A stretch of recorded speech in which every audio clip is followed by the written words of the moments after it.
Welcome to The Explainer. You know, every single day we make a choice that plugs us into this massive global system. And it's a simple one. What's for dinner?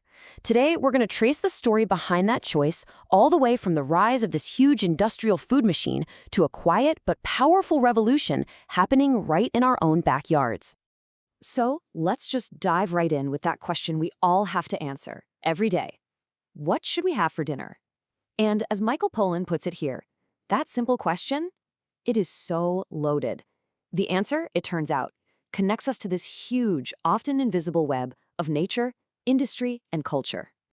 You know, for most of human history, the answer to what's for dinner was pretty simple. It was whatever the seasons and the land around you provided. But today, it's a completely different story.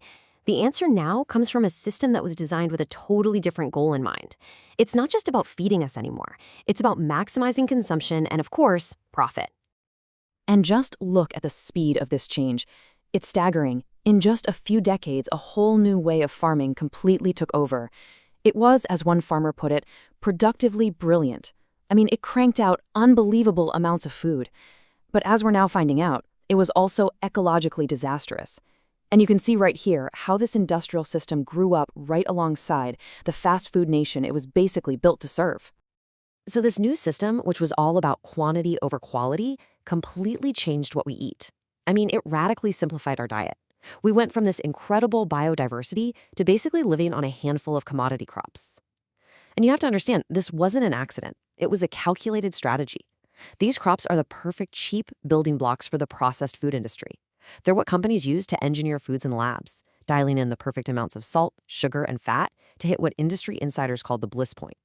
It's a formula scientifically designed to be irresistible, to short-circuit our body's natural I'm full signals.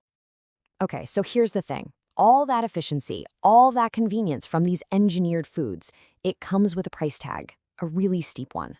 And it's a price that's often hidden from us at the checkout counter.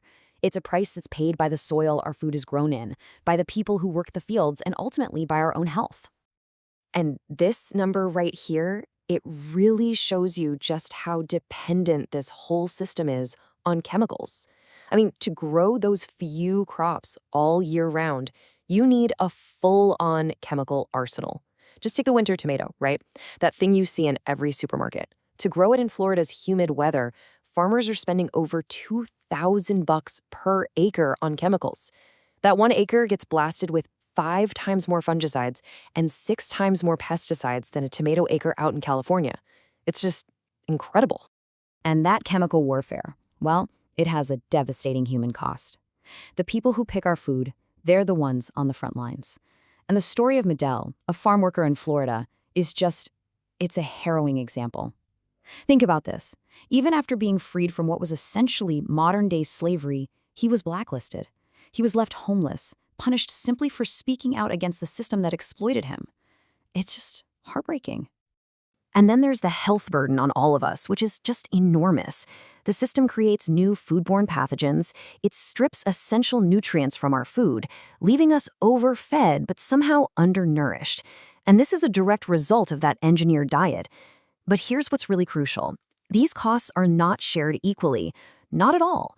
In some neighborhoods, the only local supermarket is described by residents as dirty and selling sickening food. This forces people to travel just to find healthy, organic options, creating these deep, unjust divides in who even gets a chance to eat well. So after all that, you have to ask, right? What's the alternative? Is there another way? Well, the answer might actually be in looking back. And I don't mean with some kind of fuzzy nostalgia.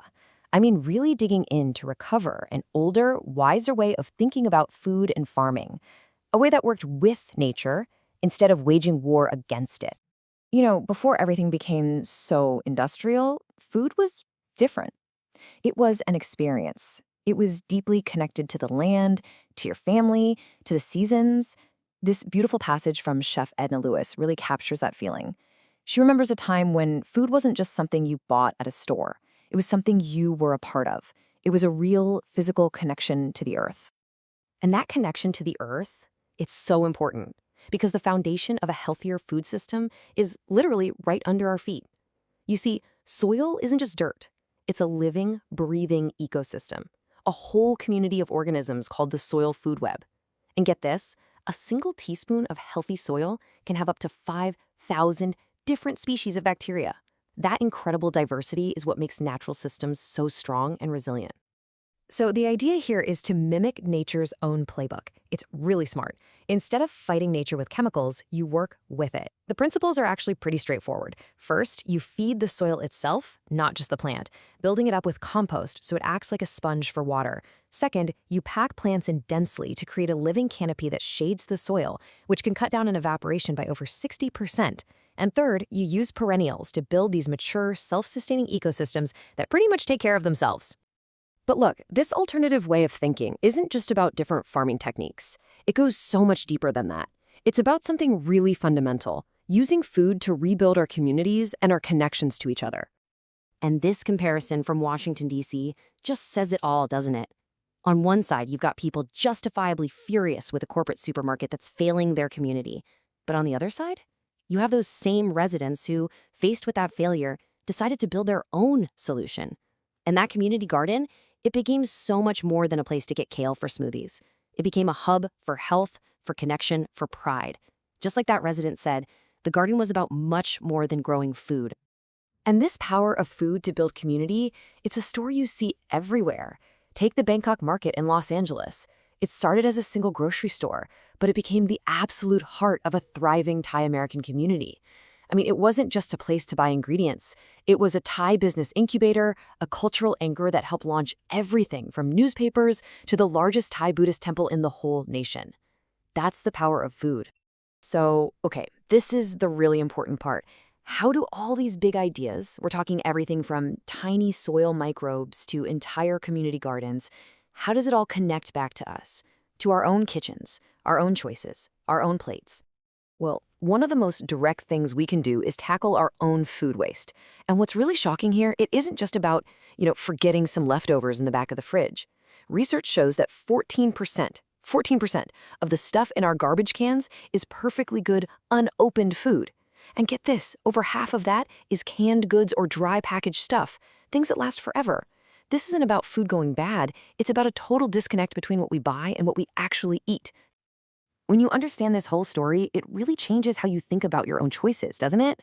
It reframes the whole conversation. Suddenly, it's not about a failure of willpower against perfectly engineered addictive food. It becomes an opportunity to connect with the land, to support people who do the hard work, and to build stronger communities. Look, the industrial food system was designed to tell one story, a story of efficiency and profit. But every single meal we eat is a chance to write a different one. So the real question is, what story will your plate tell?